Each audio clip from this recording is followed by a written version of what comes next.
अस्सलाम वालेकुम नाजरीन। आज हम बात करेंगे गर्दन के दर्द, कंधों के दर्द और कमर के दर्द के बारे में। आप जानते हैं कि मेरे पास रोज़ाना की बुनियाद पे जो मरीज़ आते हैं और उनमें कोई अहम बात जो मैं ऑब्ज़र्व करता हूँ वो फिर मैं आपको इस वीडियो के ज़रिए शेयर करता हूँ। आज मेरे पास जो पेशेंट आए थे, एक यंग मैन थे और उनकी हिस्ट्री ये थी कि वो एक गांव में रहते थे और उसके लिए वो जो चारा वगैरह काटते हैं और वो फिर अमूमन सर पे या कंधे पे उठा के लाते हैं। तो ऐसे ही उनकी कोई लाइफस्टाइल था, तो उसकी वजह से उन्हें कुछ साल पहले, तकरीबन कोई 3 साल पहले कंधे में दर्द निकला था। बाद में फिर वो दर्द बढ़ता गया और वो डॉक्टर के पास गए। मुख्तलिफ़ डॉक्टर्स ने मुख्तलिफ़ राय दी, मुख्तलिफ़ अद्वियात दी। वो लाहौर भी गए, वो पेशावर भी गए, वो इस्लामाबाद भी गए। तो बाद में उन्होंने एमआरआई वगैरह भी करवाई, एक्सरेज भी करवाए और बड़े अरसे से मेडिसिन भी लेते रहे। लेकिन अब प्रॉब्लम ये हो रहा था कि पहले उनके दाएं कंधे में प्रॉब्लम था, अब बाएं तरफ भी शुरू हो गया था। ये कान के पीछे से दर्द शुरू होता था और वो कोहनी तक जाता था दर्द, और पीछे भी शोल्डर ब्लेड्स के पास वो दर्द जाता था। अच्छा, अब इसमें जब मैंने असेसमेंट की तो मुझे ये महसूस हुआ कि हाँ, यहाँ मैं एक चीज़ बताना भूल गया कि गर्दन की जो मूवमेंट थी एक साइड पे, लेफ़्ट साइड पे, और बल्कि दोनों साइड पे ऑलमोस्ट कंप्रोमाइज़ थी। उनकी मूवमेंट जो थी, हरकत दाएं और बाएं, वो सही तरीके से गर्दन मूव नहीं कर रही थी। मैंने जब उनकी असेसमेंट की तो उसमें मैंने देखा कि सिर्फ जो है एक पट्ठा जो है उनका गर्दन का, वो बहुत ही ज़्यादा टाइट हो चुका है। और वो इतना टाइट है कि वो जो गर्दन से जो नर्व निकल रही है, नसें जो निकलती हैं, उसको उस पट्ठे ने अकड़ाव की वजह से दबाया हुआ है। तो मैंने फिर उस पट्ठे की जो थेरेपी की, वो थेरेपी के थोड़े से ही सेशन, तकरीबन कोई हमें 35-40 मिनट लगे।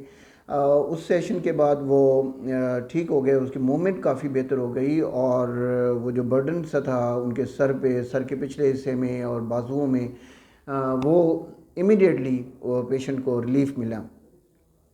तो यहाँ मैं आज आपको जो ज़रूरी बात है मेरी इस वीडियो की, वो ये है कि ज़रूरी नहीं होता कि आपके अगर कंधे में या गर्दन में या आपके बाजू में दर्द जा रहा है तो वो आपके कोई गर्दन के मोरे की ख़राबी की वजह से हो, ये ज़रूरी नहीं होता।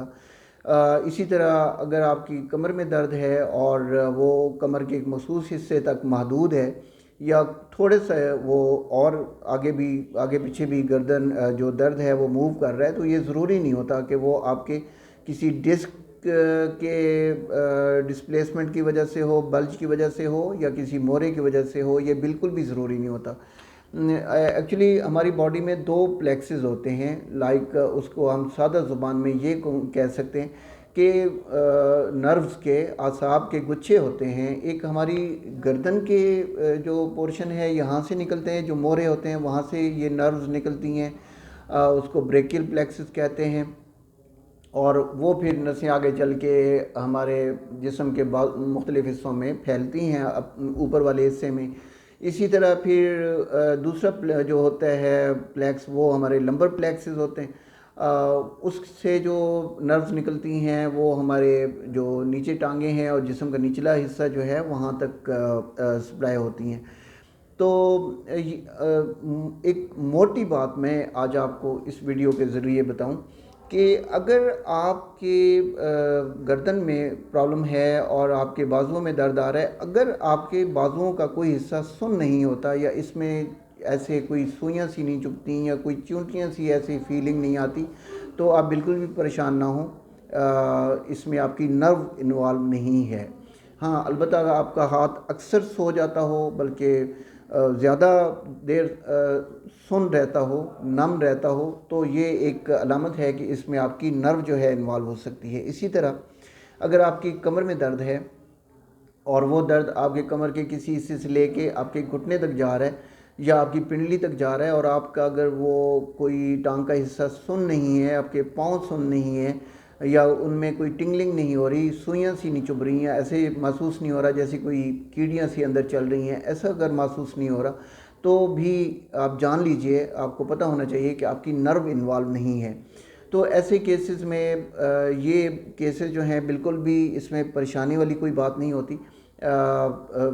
ہم جو فزیکل تھیراپی کرتے ہیں، ہم یہ جو کمپریشن آ رہا ہوتا ہے ان نروز کے اوپر، ان جو پٹھوں کی ٹائٹنس کی وجہ سے جو دباؤ آ رہا ہوتا ہے، ہم ان کو تھراپیوٹک ٹیکنیکس کے ذریعے ریلیز کر لیتے ہیں اور وہ ٹھیک ہو جاتے ہیں۔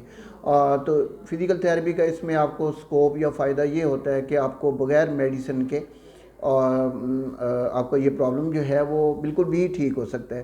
دوسرا یہ ہے، یہاں ایک ضروری بات جو میں نے اس پیشنٹ میں محسوس کی کہ وہ گزشتہ 3 سال سے درد کی ادویات لے رہے ہیں۔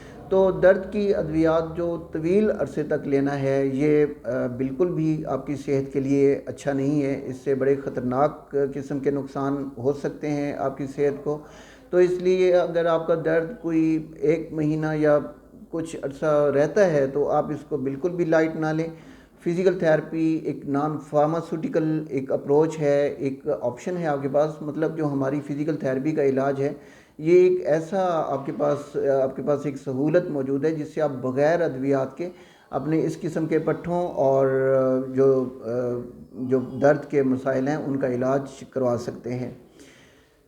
آپ کی اسکرین پہ میرا یہ کانٹیکٹ نمبر آ رہا ہے، آپ اگر اپنے پٹھوں یا جوڑوں کے درد یا کوئی مومنٹ کے متعلق کوئی پرابلم آپ پوچھنا چاہیں، کوئی کویشچن پوچھنا چاہیں یا کوئی اپنا پرابلم شیئر کرنا چاہیں تو آپ اس نمبر پہ مجھے اپروچ کر سکتے ہیں۔ بہت شکریہ۔